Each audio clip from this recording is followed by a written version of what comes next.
So Nicholas, talk to me about events. I know that that's something that's a very big part of what you do as well. Yeah. Originally, before I got into fashion, I was actually doing music. Okay. Yeah, we're not gonna go there. Right. But I realised about the importance of marketing, promoting, and events is like one of the greatest ways to communicate your language directly to the audience. So we would always do like boat parties. Okay. But like we were like 16, so we'd do like moving boat parties across like Lambeth Pier all the way across Westminster. And if you missed the boat, that was it. That was it, yeah. you know, and that was like the thing to go to.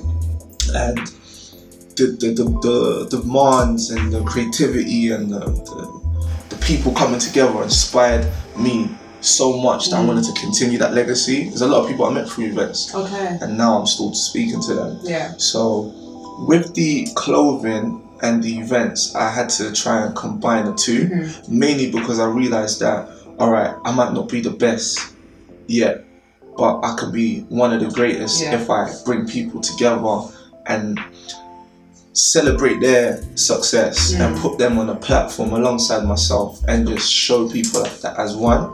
And that's where Rip the Runway came in. Okay. So 2009, I got various different designers and musicians, and I just felt like we just need to stop this whole competitive, you know, eye for eye attitude and just come together on one platform and just embrace it. And it was absolutely amazing, you know, it was great. And it was amazing. Like, it was, from there we've just been doing it consistently and it's just been getting better and better. So that's where it started. It's really much of an organic experience. And in terms of, you know, fashion obviously being your first love, so Rip the Runway, was it kind of a natural progression to have a event that was sort of centered around fashion and then, you know, bringing other people in? Yeah, 100%, because the main focus was to bring the highlight on my brand, which before it being known as One Diverse Fashion, it was How Do You Feel?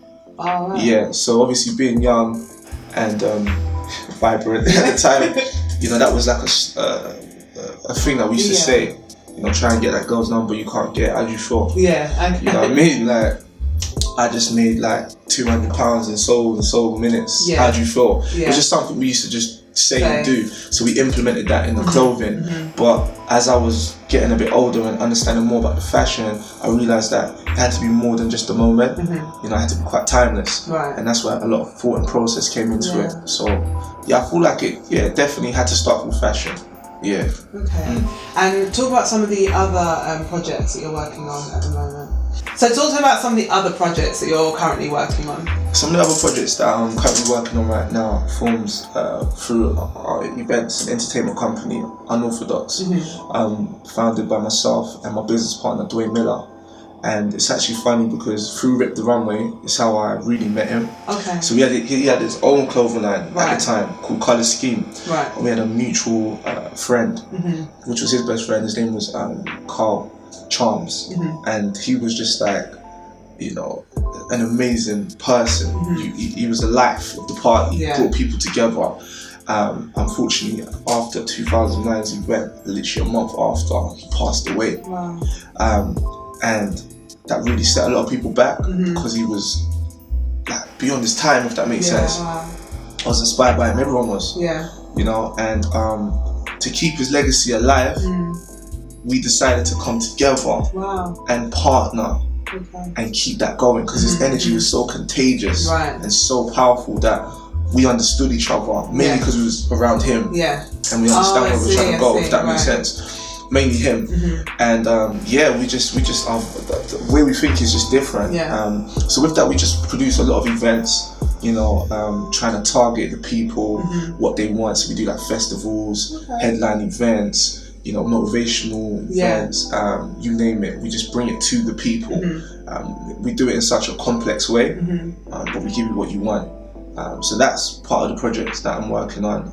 Also, we've extended that to a ticketing outlet where it's actually for customers, but also benefits the promoters that are listing as well. So because I was a promoter myself, still am, there's certain things that I would love to get Right. So we just used our sort of connects and came together and said, we're going to do that. Yeah. And it's been successful. It's been really good. And how long's the ticket in? That's long been? It's coming to 2 years. Oh wow. Yeah. Okay. A little baby. Yeah.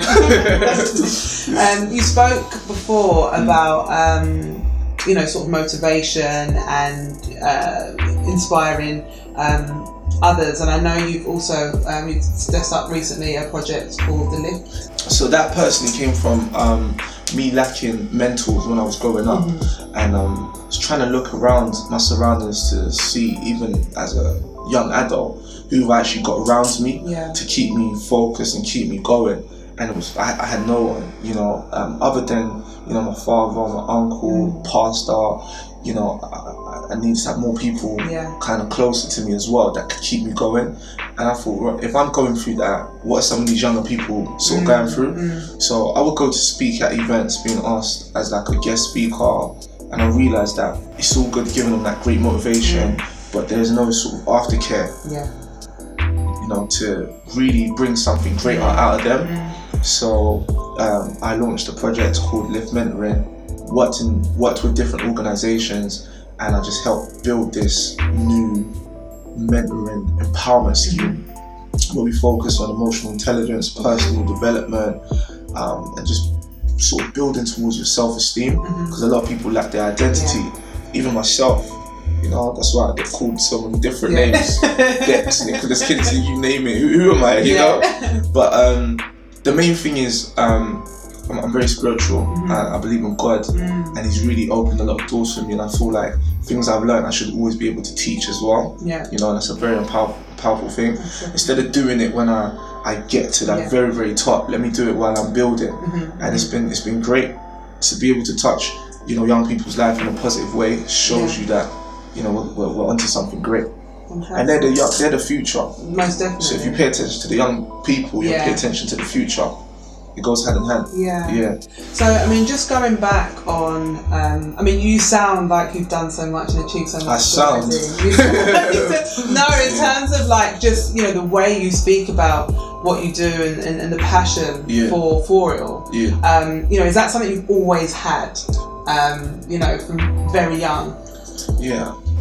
Like they say, you are who you are when no one's looking. And I feel like if you can enjoy your own company and visually see where you want to be, it's going to manifest. And I just wanted to be able to walk in a room and be noticed for my true self, not equity, not just businesses, just my heart, and also see people for the same thing. And I've got this thing about when you meet people, treat it like it's the first time, because when you get used to it, it's like, oh yeah, there's Nicholas, but there's more to it, show that love. And I just feel like do that with everything I do, and it will come out. And to be fair, at first I thought, am I doing too much? Should I wait and then get one thing right?